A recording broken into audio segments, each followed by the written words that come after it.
People deluded. Fridays equals Q&A days. I'm back again, man.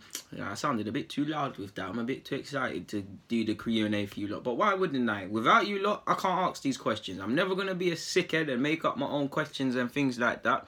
So, like I said, thank you very much. If I've missed you out, it's not on purpose. You lot, I say this in every vid, but you know I don't do this intentionally. You know I try and make sure I find everybody's questions. You know I don't care for any, what people might say, stupid questions. No question is stupid as long as it's not.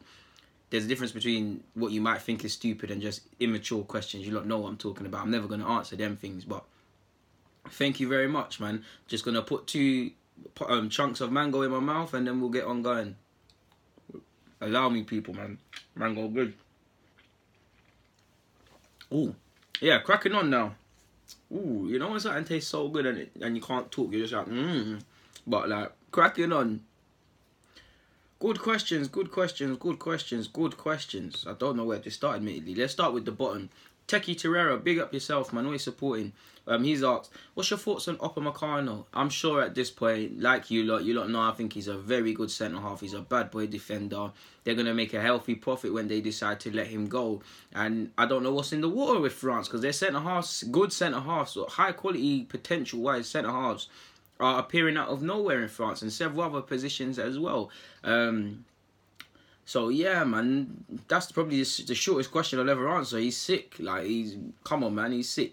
You've asked me, what's my favourite city excluding London? Now, if you're talking, I don't really have a favourite city, but I'd say the first one it'd probably be Barcelona. It'd probably be Barcelona purely because it's probably the first, apart from Amsterdam, I'd say probably the first European holiday I've been on where I haven't felt free, because I mean no one's got a gun to my head, but it's like it felt like London. I know some of you clearly know what I'm getting at. You didn't feel an outsider sort of thing, and I mean Barcelona made me feel more at home than, I don't know, areas like, let's say, Northampton or Cambridge, which I've been to, and it looks like a foreign area and people look at you funny and that and all of them things. So I'd say Barcelona, man. I don't know about any other person's experience in Barcelona, but they made me really feel welcome. I fell in love with the way of life, man. I could get used to Barcelona, man. Like, next to the hotel, there was this nice cafe I used to go to get my breakfast and lunch and dinner.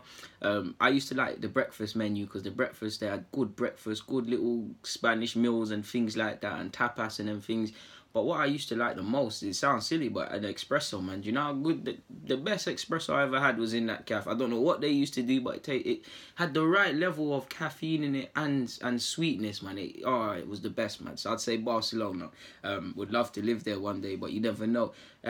You've also asked me as well, which Arsenal youngsters do you think are the most ready for first team football? If you're talking, that's a difficult question, my guy. I don't think I can give you a white and black answer, because it depends how you look at it. There's players on loan. You look at Nelson, obviously Emil Smith. They both, obviously Nelson had 16 appearances and Emil Smith Rowe didn't quite make that many appearances, but he would look like the youngster that Unai Emery likes the most. He stayed in and amongst the squad at least for 6 months until the end of the first half of the end of the season, January sort of thing. So you could say they've both been farmed out, and it looks like a case of they're going to university sort of thing. If you look at it, they've come through the academy system. They've went to secondary school in the under-23s. They've gone to college now, getting minutes in Europa League and all of these things. And it's now time to go to university, go to a team. You're going to attempt to play, or hopefully play week in, week out. They're not going to care that you're the young Emil Smith Rowe of Arsenal or Reece Nelson and care about... Obviously, they understand the fact that you're young and you need time, but they're going to look at you... The fans are going to just look at you as another player. The players are just going to look at you as another player, which is a good thing. And the manager is so... It's not about how young you are and all of these things. It's for them, it's just about consistency, fighting in training to play on the match, to play on the weekend, the match day, and impress them when they get their chance. Because no matter how much we try and sugarcoat football, that's what it's about. You can have all the ability in the world. If a manager cannot trust you come match day, you'll never play. Obviously, you see some young players depart a club and they eventually find their feet. So I'm making a blanket example, but you get the point. But so it's a difficult one. But if you look at the likes of Joe Willock and Eddie Nketiah, both cases to go out on loan, I'd say both, definitely in Joe Willock's case and in Eddie Nketiah's case, they're too good for under-23 football. I can't imagine they're learning too much at that level unless they're the occasional playing against men's sides or senior individuals. So it depends how you look at it, my guy, man, because, it depends how you look at it, to be honest with you, because you could say, I'd say the four I'd say Emil Smith-Rowe and Nelson, of course. I'd say Joe Willock and Eddie Nketiah. And I've had to pick one still at the club. I'd probably say Joe Willock, regardless of potential and ability. Like I said, you lot know I like Joe Willock. I think he's a baller, man, and he's developing physically. And it's been nice. I've seen his change, man. I've seen him play 10 flanks in the academy, and now he's, I wouldn't say deep line playmaker, but more box to box, this sort of central midfielder. I'd say he's the one that looks closest to first team football, at least at this moment in time, just in terms of development. Other players have more potential, indeed, in my opinion, but in terms of you're looking at Arsenal's first team level and him, he's just there. You're looking at he's probably just behind El Nene, and El Nene is probably in front of him just for experience sort of purposes. So it'd probably be Joe Willock, but they would be my four, my guy, depending on how you look at it. Hopefully that's answered your questions, GG. Mr. Will Griggs asked, what happened to you, man? You used to be in my comments all the time, and now I don't see you as frequent. But big up yourself, my guy, man. Should we have kept Debuchy? To be fair, he was given unfair criticisms at times. Since he's moved back to France, he's been tearing it up for Saint Etienne. I would have much rather him as a backup compared to Lichtsteiner. To be fair, obviously, I can't really fault what you're saying, my guy. I agree with that. We all saw it's definitely his first period when he moved back to France. He was banging it. Admittedly, I haven't been paying attention to him particularly this season. So yeah. I think you're looking at it a bit with rose tints, my guy. Of course, when you say that, it sounds easy, but you need to remember Debuchy kind of pushed for the move. Rightly so, he wanted to play football. He had slim hopes of getting the France squad. We all know his career here was actually shagged because he was a decent fullback and he got 2 mad injuries, and obviously within that time, Bellerin further cemented himself within the side and all of these sort of things there. So possibly you're looking at it with a bit of rose tints. I agree, he might have on paper been a better option than Lichtsteiner and things like that. Definitely agree with that. But possibly rose tints, he forced the manager's hand and he done what any professional who wants to play football did. He wanted to go and play football. So yeah, that's one thing I'll give Wenger credit. He wanted to keep Debuchy, but the man was a second choice. He wanted to leave. So what can you say, my guy? Yeah. Usman's asked, big up yourself, man, always in the comments. What's your thoughts on Duvan Zapata? You've asked me Duvan Zapata, Pablo Sarabia, and Lenny Lala. Lenny Lala is the right back, right? He looks okay. Don't really have much opinion on him apart from that. Sabara, I don't really rate him necessarily. I think he's a decent player. He'd be a decent squad option in our side and a lot of others. But past that, don't really have much thoughts. And Duvan Zapata, I was actually considering doing a video on him. He's on loan, forgive me if I'm wrong, from Sampdoria to Atlanta, and he's having a decent season. I think he's a good striker, good movement, good strength, comes alive in the box. I was impressed with his performance against Juventus because I'm so sure in the cup, I'm so sure he missed a penalty and then he went and bagged 2.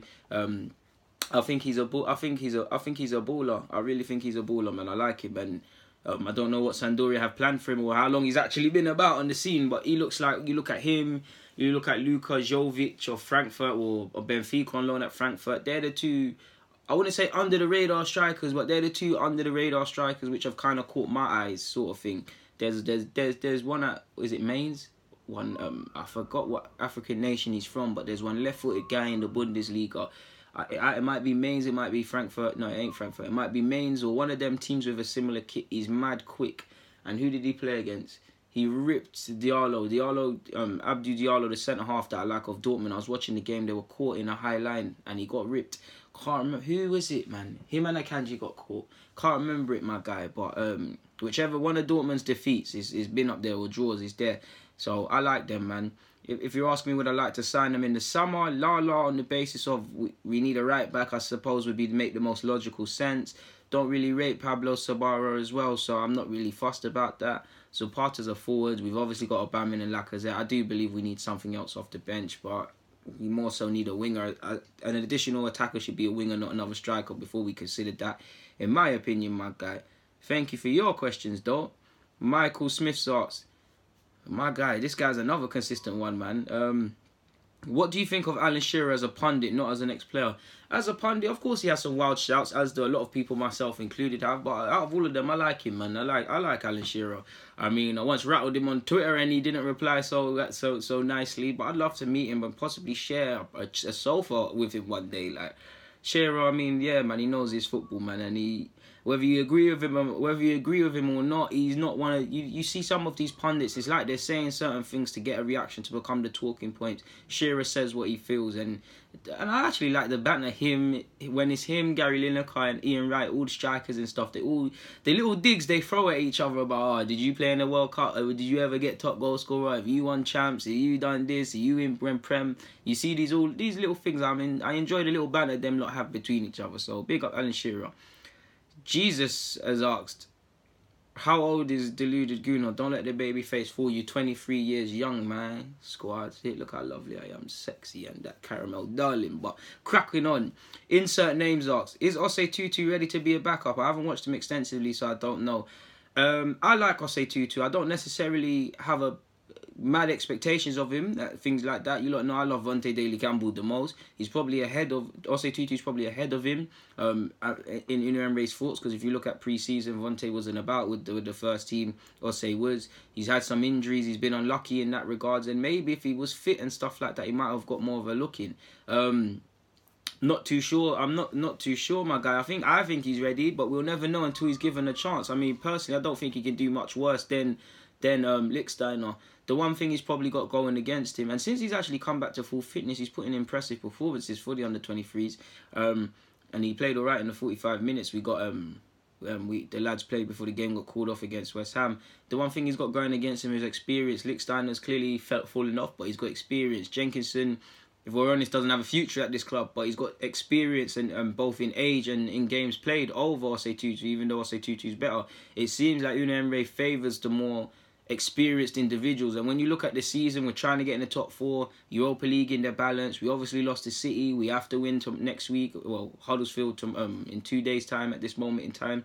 Osei Tutu might not be deemed an option purely because he's young. He doesn't really know what he's going to get with him. I always give you the example. Osei Tutu for me has way more ability than Lichtsteiner and Jenkinson on the ball, but he might not be as good defensively. So with that, there might be some games Osei Tutu's playing a 25 out of 10. He stopped everyone. For instance, he might have played against City last week and absolutely bossed Sterling and Sane and all of these players. But the next week against Huddersfield, he gets absolutely destroyed. So he might do a 25 out of 10 one week, 0.5 out of 10 the next week. And some managers don't have the bottle to persist with young players. That's typically why you see these average, experienced players that will give...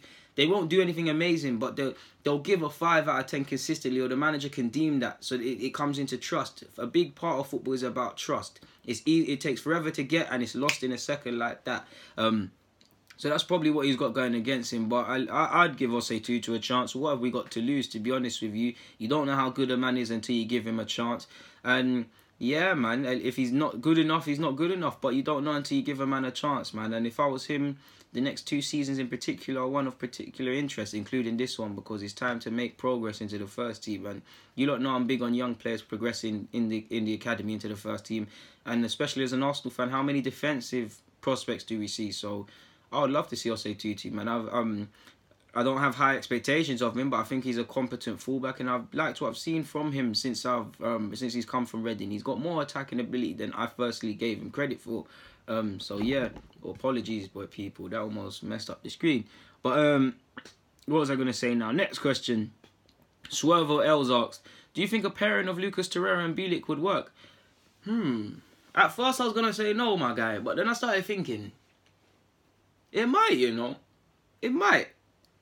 Like, Bielik's decent on the ball, Torreira's decent on the ball. They're completely different players, but by the same logic of they can both put a foot in, different.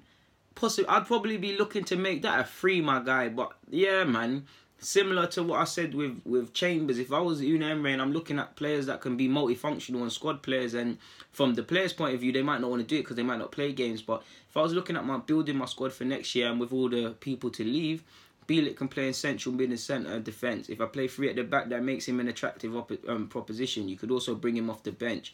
Chambers is not a right back, but I'm pretty sure he would have done better than Lichtsteiner. He could have been used there. The man can be used at centre half. Okay, he probably doesn't favour him at centre half. He's redeemed himself returning back to his original central midfield position. As a squad player, this could give a lot of thought for Emre over the amount of games we'll play next year if he's still here as well. From the player's point of view, of course, if I was Bielik or if I was Chambers, I can't lie at this moment in time, I'd probably see my future away from Arsenal, because you have to think realistically, how much are you going to play? Both, probably more so Bielik, faced the prospect of another season out on loan, to which he'd be, 22? You'll be coming back into the side. Yes, by the end of next season, you'd imagine Koscielny would have called it a day or moved on from the club, so there'd be a spot, but you don't know how much you're going to feature, and it's time to play regular football, and probably more so Callum Chambers, because he's been playing week in, week out for Middlesbrough.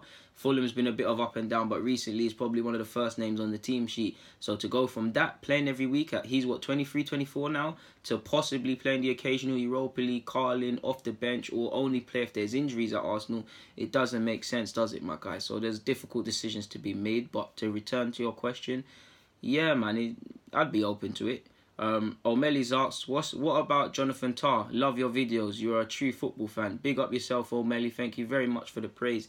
I like Jonathan Tah myself. I would love him at the club, man. I mean, similar to the Upamecano comment, there's really not much more to say. He's a bad boy defender. He's still got a lot to polish out of his game and stuff, but he's better than what we have.